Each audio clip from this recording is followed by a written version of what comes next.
Jill pun bertanya-tanya apa yang sedang ditutupi oleh Wesker.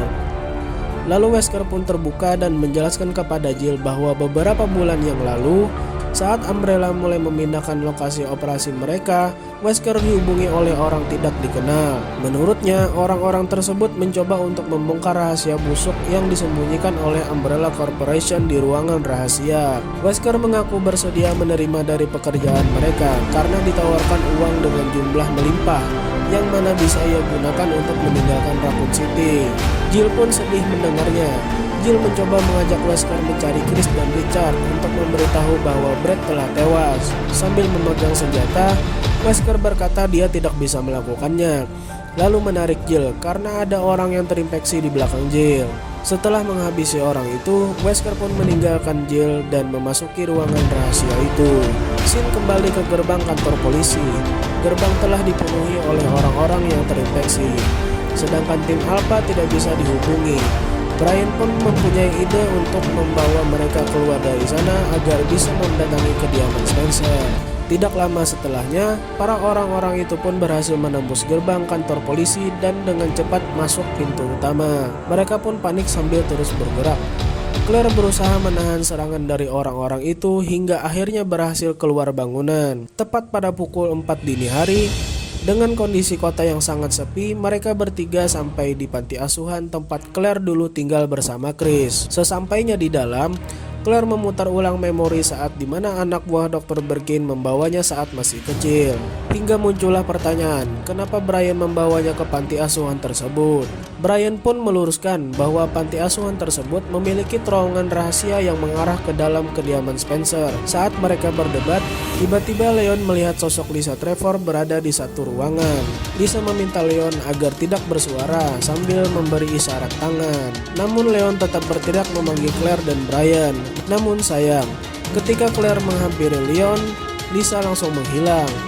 Sesaat sesudahnya, betapa terkejutnya Brian ditarik oleh sesuatu seperti lidah ke langit-langit gedung dan dijatuhkan kembali dengan kondisi tubuh sudah hancur.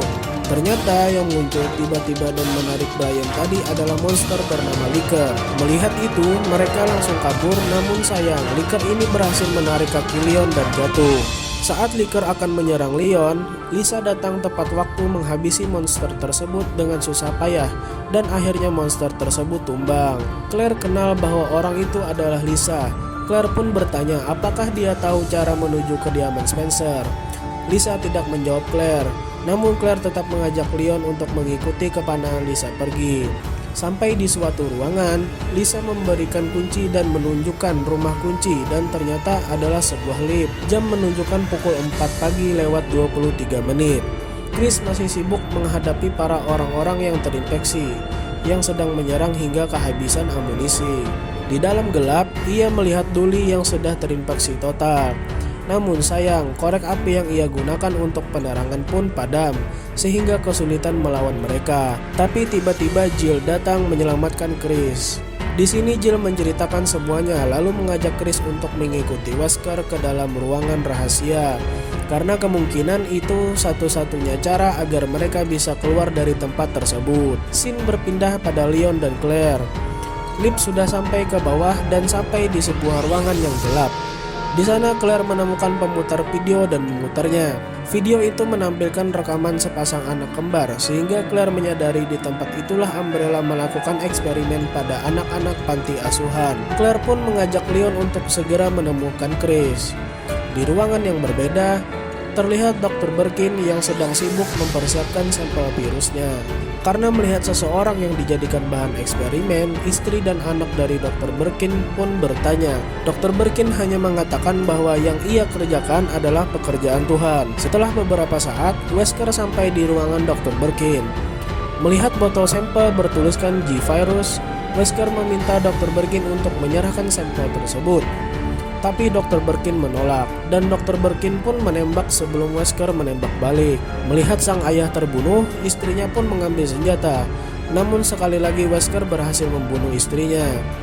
Sayang, setelah tembak-menembak, Wesker menyadari serum itu hilang. Parahnya lagi, Dr. Birkin juga menyuntikkan dirinya sendiri dengan virus tersebut. Saat Wesker akan pergi, tiba-tiba Sherry kembali dan mengancamnya. Dalam keadaan sekarat, Wesker mengatakan kepada Jill, Umbrella akan menghancurkan Raccoon City, sehingga meminta Jill untuk pergi melalui terowongan kereta api di bawah tempat mereka berada sekarang. Kemudian Jill, Chris, dan Sherry memutuskan pergi menuju kereta bawah tanah. Di saat bersamaan, Dr. Birkin berhasil bermutasi, bangkit, dan berjalan. Mendengar teriakan yang mengerikan, Chris meminta Jill dan Sherry untuk bersembunyi, sedangkan Chris belum berhasil melalui celah dinding, terpaksa mencari tempat persembunyian lain. Rupanya di sisi yang sama, Dr. Birkin hampir mencapai mutasi sempurna. Dr. Birkin menceritakan semua kebohongannya terhadap Chris yang ia anggap terlalu mudah untuk dibohongi. Ternyata Dr. Birkin mengetahui tempat persembunyian Chris dan langsung menyerangnya. Namun secara mengejutkan Claire datang menyelamatkan kakaknya. Merasa kecewa dengan ucapan Dr. Birkin, Chris pun membantai nyawa sang dokter. Setelah itu Leon pun datang mengajak semuanya pergi. Selanjutnya mereka yang masih hidup semuanya menuju kereta bawah tanah. Namun mereka tidak menyadari bahwa Dr. Birkin masih hidup. Tepat pada pukul 5 pagi lewat 55 menit sebelum Raccoon City dihancurkan, Jill dan Leon berhasil menyalakan kereta bawah tanah dan segera meninggalkan kota tersebut. Dalam perjalanan, Chris meminta maaf kepada Claire karena tidak mau mendengarkan ucapannya. Jam menunjukkan jam 6 tepat. Terlihat kediaman tempat tinggal Spencer hancur total. Runtuhan tersebut juga menyebabkan kereta mereka keluar jalur dan terhenti. Setelah kereta terhenti, terdengar suara teriakan Dr. Birkin dan diikuti suara langkah kaki dari atas kereta tersebut. Dan benar saja, atap kereta dikoyak oleh Dr. Birkin yang sudah bermutasi total. Dr. Birkin berhasil menangkap Claire, namun Claire masih bisa menyelamatkan diri dengan cara menusuk wajah Dr. Birkin yang menempel di dada monster tersebut. Ketika Chris dan Claire sudah terpojok, akhirnya Leon yang dianggap tidak bisa melakukan apa-apa berhasil melumpuhkan sang monster. Setelah berhasil melumpuhkan, terlihat kota Raccoon City pun porak-poranda. Lalu terlihatlah Jill, Sherry, Leon, Claire, dan Chris yang keluar dari terowongan bawah tanah dengan selamat. Baik, itulah seluruh dari kisah film Resident Evil Welcome to Raccoon City. Terima kasih yang sudah mampir dan menonton. Semoga rezeki dan kesehatan kalian semakin berlimpah. Amin. Jangan lupa tinggalkan like, komen, dan subscribe supaya channel ini bisa berkembang dan dapat notifikasi konten terbaru yang tentunya akan mengupas tuntas seluruh alur cerita film yang lainnya. Movie Addict pamit undur diri dan see you next time.